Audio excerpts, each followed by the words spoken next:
बेटा, आज पार्क में मनोज जी मिले थे। वह बता रहे थे कि हमारा सीनियर सिटीजन ग्रुप राजस्थान घूमने जा रहा है। अगर तुम कहो तो मैं और तुम्हारी मम्मी भी साथ में चले जाएं। घर की जिम्मेदारियों से कभी फुर्सत ही नहीं मिली कि तुम्हारी माँ को कहीं घुमा पाता। महेश जी ने अपने बेटे जतिन से पूछा। पापा, यह सब क्या ड्रामा है? वैसे ही क्या घर में कम खर्च होता है? जतिन झुंझलाते हुए बोला। बेटा, 15 दिन का टूर है। मेरे और तुम्हारी माँ के मिलाकर 25,000 लगेंगे। राकेश जी डरते हुए बोले। क्या 25,000? पापा जी, 25,000 तो आपने ऐसे बोल दिया जैसे कि पेड़ पर उगते हैं। जतिन की पत्नी चिल्लाते हुए बोली। नहीं बहू, इसमें बस का, रूम का, खाना पीना और वहाँ भी जो खर्चे होंगे सब मिलाकर है। पापा, आप लोगों से एक बार बोल दिया ना, अभी हम एक्स्ट्रा पैसे खर्च नहीं कर सकते। आप मना कर दीजिए। भजन कीर्तन की उम्र में घूमने जाएंगे, फिर मम्मी जी को बीपी की समस्या भी है। रास्ते में कुछ हो गया तो आप अकेले क्या करेंगे? लेकिन बहू, अभी सब हमारी उम्र के लोग जा रहे हैं। दोस्तों के साथ सफ़र और टूर का मज़ा दुगना हो जाता है। तुम्हारी सास को कुछ ही होगा, बल्कि बाहर घूमने जाएगी तो उसे अच्छा लगेगा। जब से शादी हुई है कहीं नहीं जा पाई, इसलिए मैं यह मौका खोना नहीं चाहता।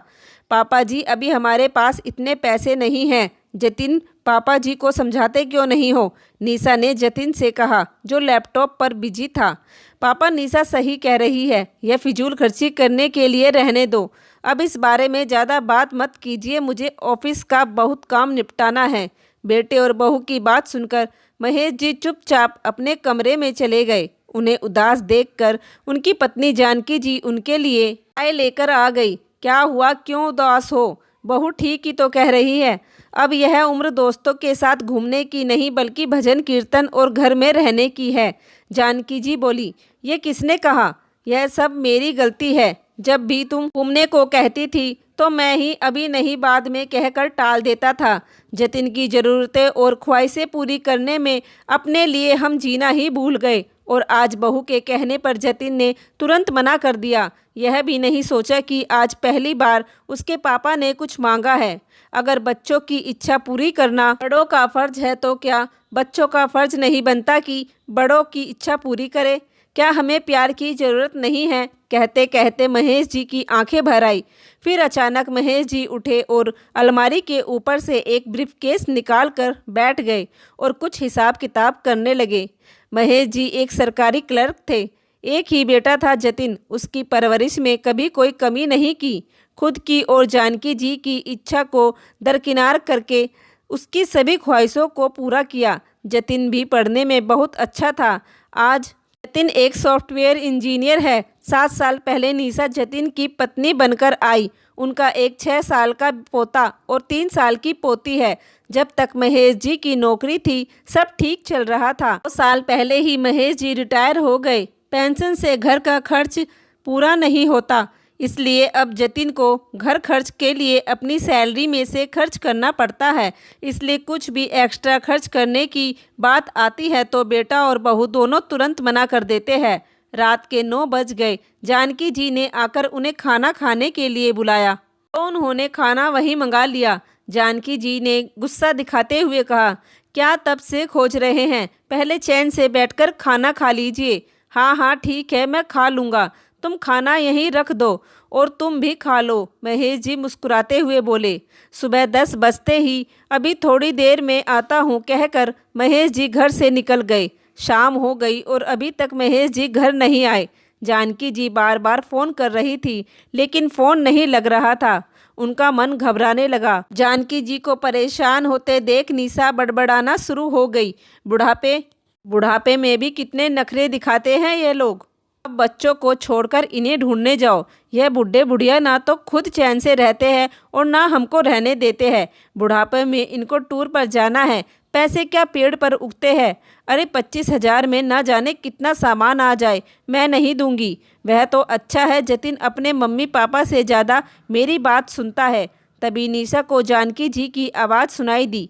कहाँ चले गए थे? सुबह से फ़ोन करके परेशान हो गई थी। आपका फ़ोन क्यों नहीं लग रहा था?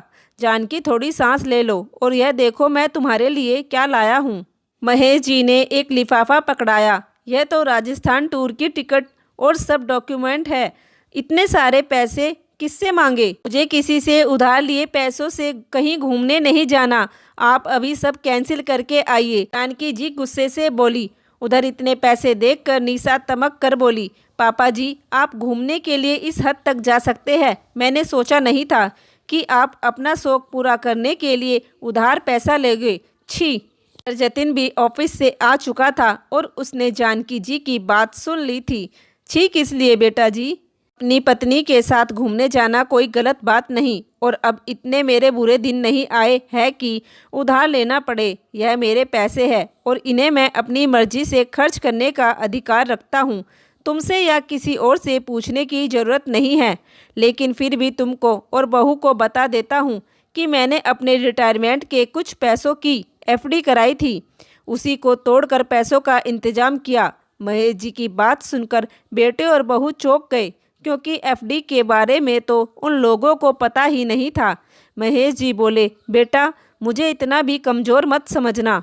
अभी भी इतनी सामर्थ्य है मुझ में कि मैं अपनी और अपनी पत्नी का खर्चा उठा सकूं। और हाँ, मैंने जो भूल की बेटा वह तुम मत करना। अपने बच्चों की सभी ख्वाहिशों को पूरा करने में अपनी और अपनी पत्नी की खुशियों की बलि मत चढ़ाना, क्योंकि बच्चे हो या बड़े सभी को प्यार की ज़रूरत होती है। अपने पिता की बात सुनकर बेटे और बहू की आंखें शर्म से झुक गई। अरे हाँ, एक बात बताना भूल गया। टूर से आने के बाद मैं और जानकी अपनी गृहस्थी अलग बसाएंगे। तुम लोग बोझ समझकर कहीं हमें वृद्धाश्रम भेजो, उससे पहले ही हम खुद अलग हो जाते हैं। जानकी, क्या तुम मेरा साथ दोगी फिर से उम्र के इस पड़ाव में नई गृहस्थी बसाने में? जानकी जी ने आगे बढ़कर महेश जी का हाथ थाम लिया और बोली, हमेशा। दोस्तों, माता पिता अपने बच्चों के लिए कितनी तकलीफ़ों का सामना करते हैं ताकि बच्चे बेहतर ज़िंदगी जी सके। बदले में वह सिर्फ थोड़ा सा प्यार और सम्मान ही चाहते हैं। लेकिन क्यों बच्चे बड़े होकर अपने माता पिता को वह सम्मान और प्यार नहीं दे पाते जिसके वह हकदार होते हैं?